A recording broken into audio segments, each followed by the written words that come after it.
Hello, what's up guys? Welcome back to another video. In today's video, I'm gonna show you how to do each robbery in Roblox Jailbreak for beginners. If you're new to Jailbreak and you don't know what each robbery looks like or how to do it, you're in the right place. This video will guide you through all the robberies in Jailbreak 2024. So, firstly, what you need to know is the group of robbery. As of the Fall 2023 update, robberies now open in 4 groups at different times. The groups change every 8 minutes, or if all the locations in the current group have been robbed, with an additional 20-second delay between groups. In Group A robberies, there are the Rising City Bank, Jewelry Store, and the Museum. Group B, there are Power Plant, Cargo Plane, and the Passenger Train. Group C, there are Crater City Bank, Casino, and the Oil Rig. Group D, there are Cargo Train, Cargo Ship, and the Tomb. This robbery is known as the Rising City Bank because it's located in Rising City. Before entering this robbery, items like a key card are required to access the bank. Players can still access the bank if another player lets them inside. Guns are recommended at all times, as they can be used to kill police officers who attempt to arrest players in the bank. After succeeding in dodging the lasers, you will have to approach the vault and touch it with your avatar. Then dynamite will be placed automatically. You should not stand too close to the vault as the blast can push you back into the lasers.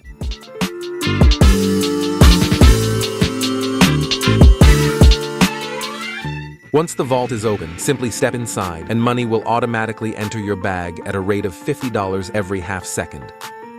I do not recommend beginners rob the bank alone. Please rob with at least 3 or more criminals to avoid getting bank busted by the police. A bank bust happens when an unbribed police officer walks into the vault alive while you are robbing the bank. This will cause all criminals inside the bank to get arrested easily. A notification will alert you once the police enter the bank, so please be careful and prepare your gun to attack the police.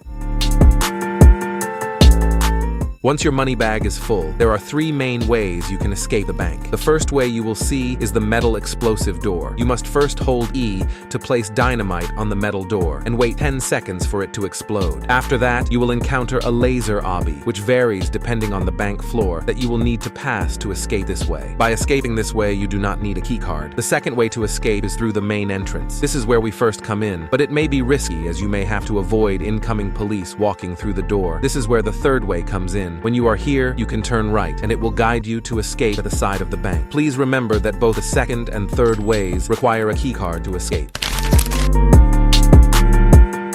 Outside the jewelry store, there will be 2 X marks. Walk your avatar to touch the glass where the X marks are positioned. Crawl through the space if your avatar is tall. To rob the jewelry store, you must break open the jewelry cases by pressing F on laptop, desktop, or the punch button on mobile. Each broken case gives you 500 cash. You must avoid laser beams while punching and escaping. If you're late for the jewelry store, you can go up to the roof. The door will open, but be careful when you walk in, as there may be a cop camping on the roof. The cop can arrest you and get inside the jewelry store to arrest other criminals because you opened the door for them. Compared to other robberies, the amount of obstacles makes the jewelry store one of the harder heists in the game. For beginners, I suggest bringing a donut from the donut shop and, if possible, buying a force field launcher. This weapon can help you heal your HP quickly, which cost only 30,000 cash. When you are here at the corner of the glass, zoom out to check if there are any camping cops on the roof. This is the 5th floor of the jewelry store. You can choose to escape here or continue up to the roof to escape. After escaping, bring your money bag to the criminal base to collect the money.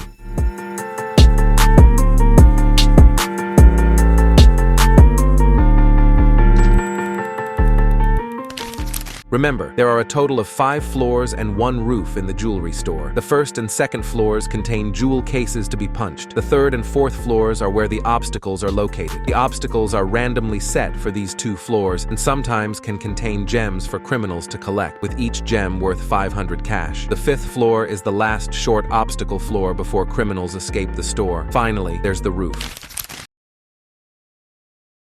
The museum robbery requires at least 2 criminals to start. You can rob the museum by climbing the ladder on either side and placing dynamite on the detonation wires on the roof, which requires 2 criminals to activate. There is a total of 65 kilos of robbable items in the museum, enough to fill 13 regular duffel bags or 6 big duffel bags with 5 kilos extra. In total, this makes $49,000 worth of robbable items.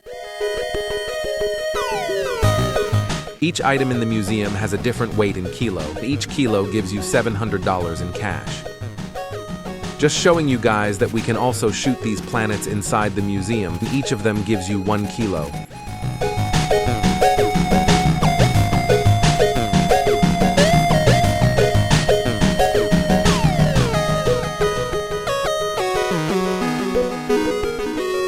I recommend taking one of the pictures because it gives you 4 kilos each. This can help you rob faster.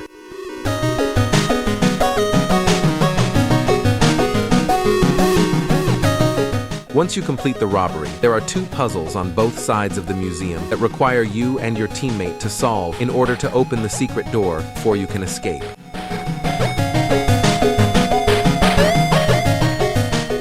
Make sure to pull the switch on both sides at the same time so you can escape the museum through the door. Before deciding to escape, please take a moment to look at the mini-map to make sure there are no camping cops outside. After leaving the museum, head to the volcano base to collect the money. If you don't know the location of the volcano base, you can click on the mini-map and set the direction to the volcano base, which is over here.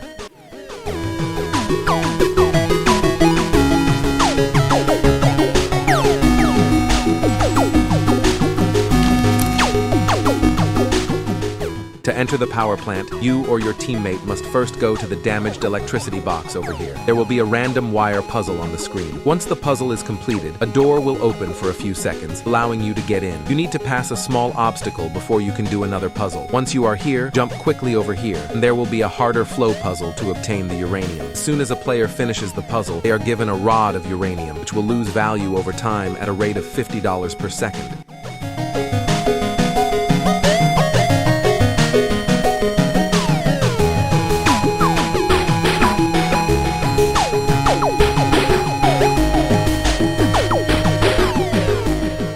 After leaving the power plant, follow the direction to the volcano base to collect the money as fast as you can.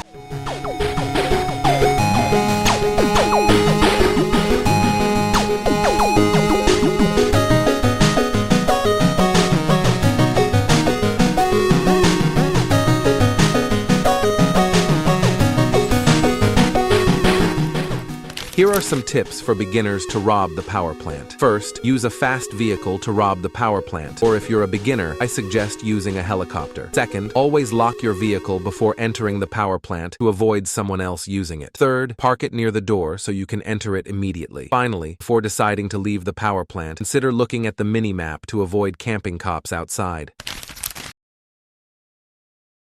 The cargo plane opens along with the power plant and passenger train. If you want to rob this moving robbery, you have to go to Bounty Bay Airport, which is located right here on the map. After it lands, it will wait 20 seconds before taking off again.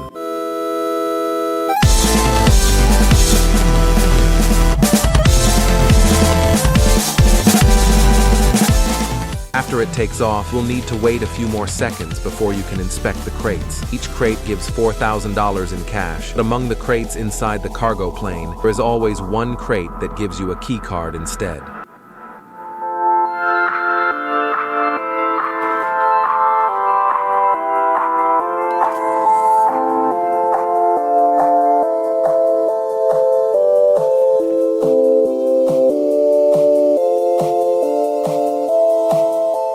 After exiting the cargo plane, must deliver their cargo box to the cargo collection area, the crime port, which is over here inside the map.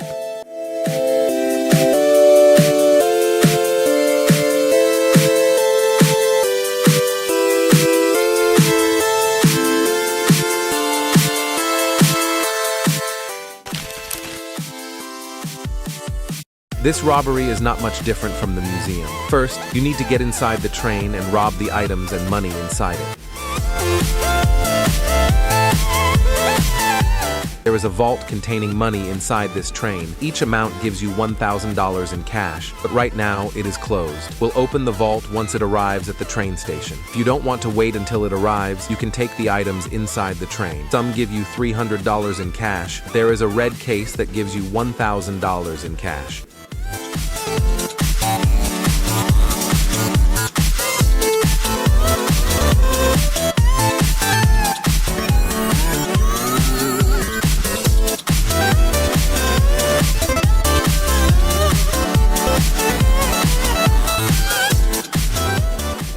Once it stops at the train station, the vault will automatically open for everyone to rob. After completing the robbery, you have to spawn a vehicle and drive to Volcano Base to collect the money.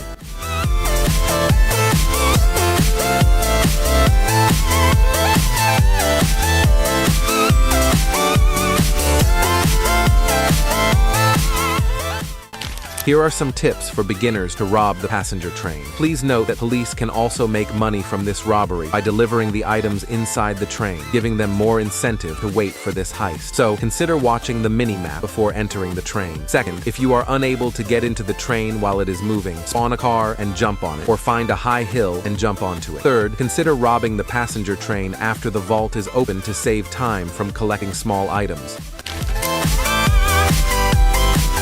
Crater City Bank is named because it is located in Crater City. This bank is not much different from Rising City Bank. The main purpose of this bank is to reduce the instance of bank campers and to encourage more people to visit Crater City and rob the bank, which increases the demand for key cards. You still require a key card to start the bank, and the floors of this bank are all different from Rising City Bank. The floor can be the basement, blue floor, deductions, or presidential vault.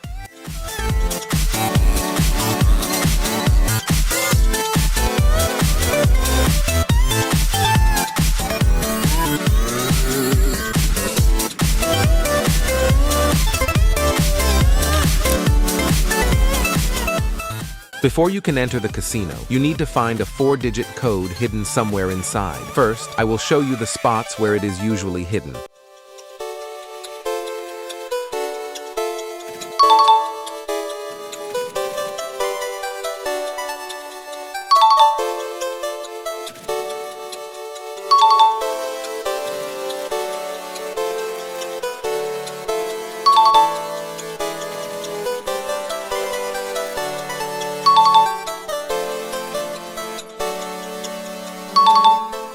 Those are all the spots where the code is usually hidden. After you find the code, go to the door and enter it. The casino consists of 4 floors. The first floor you need to go to is security, because you need to hack the computers to disable the security and access the vault floor.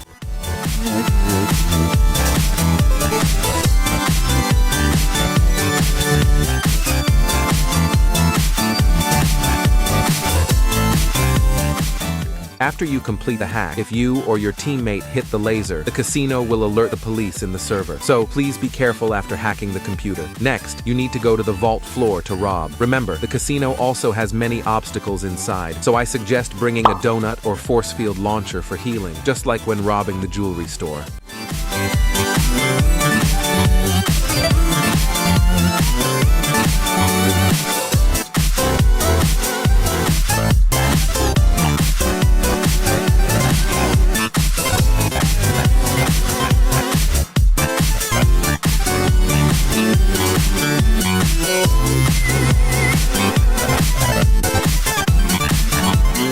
Be careful while robbing. The notification can alert any time if the cop comes in. Here you can crack the vault to open it if you have no money left to grab. There are totally 3 small vaults inside here. Once your money bag is full, head back to the elevator. Consider looking at the mini-map before clicking the elevator floor, because cops can be camping on any floor. If you see a cop camping on the map, I suggest not going alone. You should go with a group of criminals to defend yourself. While on the roof, you can turn left if you have a pro garage. It can save you some time to collect the money. If not, you can turn right and jump down back to where you parked your vehicle. But be careful, as there can be cops camping in front of the casino. Finally, head to the Volcano Base to collect the money.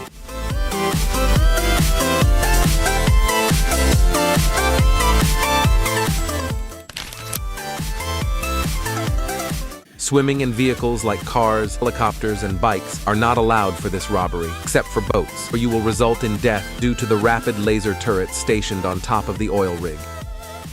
Beginners can drive a cruiser because it is free for everyone. To start this robbery, you must first hold E to place the dynamite. As soon as the first dynamite is placed, criminals have 4 minutes until the oil rig explodes, and the NPCs will alert to defend the oil rig. I recommend beginners not to solo this robbery because it is a battle robbery that requires at least 3 teammates to help against the bandits or NPCs guarding the oil rig. Guns also required for this robbery.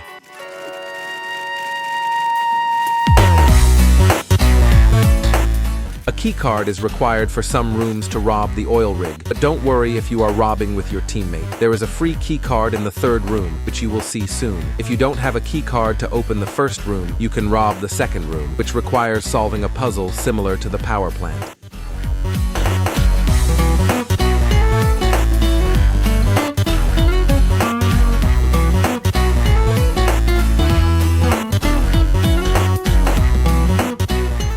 This second room can give you an amount of oil worth $2,700 in cash.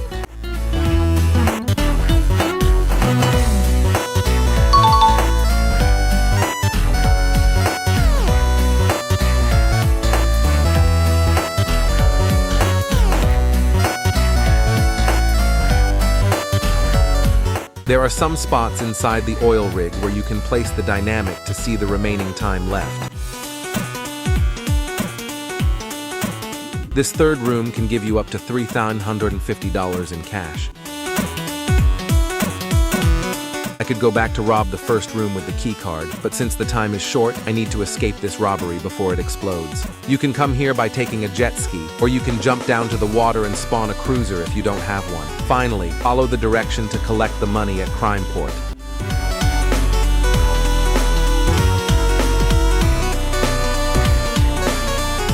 Actually, the maximum amount you can get from this robbery is $8,000 with the big duffel bag, or $4,000 with the classic duffel bag. This moving robbery opens along with the tomb and cargo ship. When the cargo train spawns, find a red boxcar. Open the top door, reach the vault, and stand inside to collect the money. The cargo train is one of the easiest heists in Jailbreak. There is no much worry about the camping cop inside the train. It gives you 250 cash per second. Since this robbery is the safest heist in Jailbreak, there aren't many tips for it. All you need to do is be careful after getting inside the red boxcar, as there can be lasers. To rob this heist, all you need is a flying vehicle with a rope to attach to the cargo crate on the cargo ship. It takes around 2 to 3 seconds to grab the cargo crate. Try your best to avoid the rockets fired from the ship. After successfully grabbing the cargo crate, try to fly as fast and as high as you can, following the direction to Crime Port, and drop the cargo crate. You will receive around $3,000 to $4,000 per crate. You can rob this heist twice.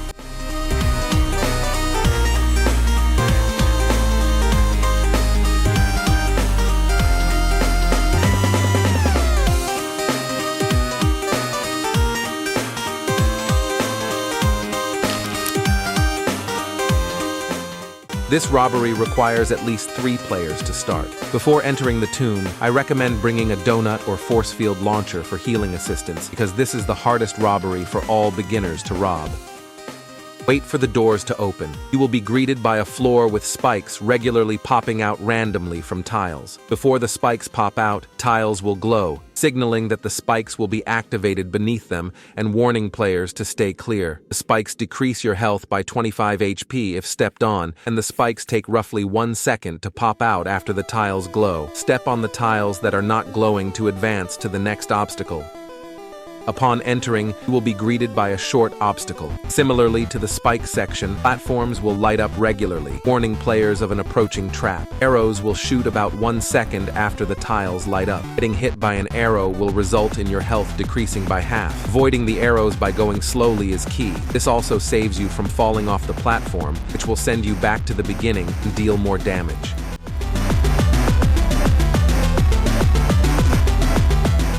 The bridge section is different from the previous ones. Once you step on it, the planks will start to fall down. You can run across the bridge without stopping to avoid falling into the lava.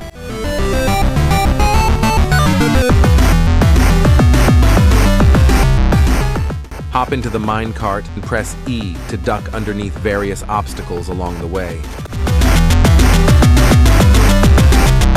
When you reach the switch control, turning left will take you to Rising City. Turning right will take you beside the Volcano Criminal Base in the mountainside town. For me, prefer turning left because there are 2 ways to escape there, making it a bit harder for cops to camp. Unlike turning right, there is only 1 way to escape.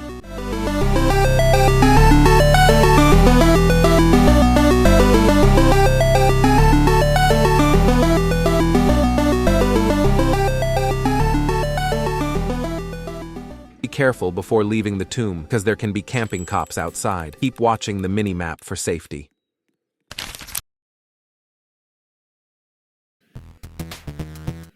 The Mansion, the jailbreak heist that was released as part of the 2022 winter update. It is located within the coastline forest and is owned by the CEO. The mansion is considered a boss fight rather than a robbery. To enter the mansion and by extension rob it, you need to obtain an item known as a letter or invitation. Invitations are obtained by collecting airdrops, no matter the airdrop type. This item is unable to leave your inventory until used, staying in it after dying, getting arrested, changing teams, or leaving, entering the game. The robbery opens at 6 p.m. and closes at 4 a.m. in-game time, which you can check near the minimap, allowing a maximum of 3 people into the elevator. Players must wait 15 seconds after entering the elevator, where a prompt will allow them to exit the elevator if needed. I recommend doing this with help if you're a beginner. And also don't forget to bring along weapons to shoot the CEO, especially the force field launcher. After the 15 seconds are up, the elevator door will be closed, teleporting you and your teammate to the bottom floor. Once the door is open, players must make it through a large hallway while avoiding pop-up pressure plates on the floor, which have a slightly lighter brown color compared to the rest of the floor. There are gaps between the rows of these pressure plates that players must walk through to advance. Stepping on the pressure plates directly results in a wall of lasers appearing, taking away approximately 60% of the player's health. Once you've reached the CEO, a cutscene will first play, in which the players question the CEO. When shot, the CEO begins the fight by spawning 3 NPCs of random types from a door on the far right, which players must defeat. The CEO has multiple attacks. Beyond spawning another NPC to attack the player, he can fire a laser at players from his palm, which follows their movement. He can alternatively extend his arm to unlimited ranges to grab and ragdoll a targeted player who will be marked with a purple ring. Both of these attacks deal 60 damage. Finally, the CEO can also spawn moving spotlights which slow down players, or moving lasers which deal 25 damage from the ceiling. But some of his attacks can be avoided, such as the laser beam and the arm grab. You simply stand behind one of the hidden walls that pop up to block gunshots. This occurs when players shoot at the CEO and successfully hit him while standing behind a wall. The walls remain in place for around 10 seconds before retracting, though they will pop up again if prompted by players shooting the CEO. These walls can also block attacks from the CEO. When the CEO is at 10% health, he will unleash a purple pulse of energy which heals him to 20% health and ragdolls players, though it does not damage them. The CEO has a unique game mechanic, that being headshots. Headshots are indicated by a yellow damage number. It'll deal more damage than a regular shot. Upon defeating the CEO, a short cutscene will play where the CEO escapes through the door, after which players will then earn their rewards.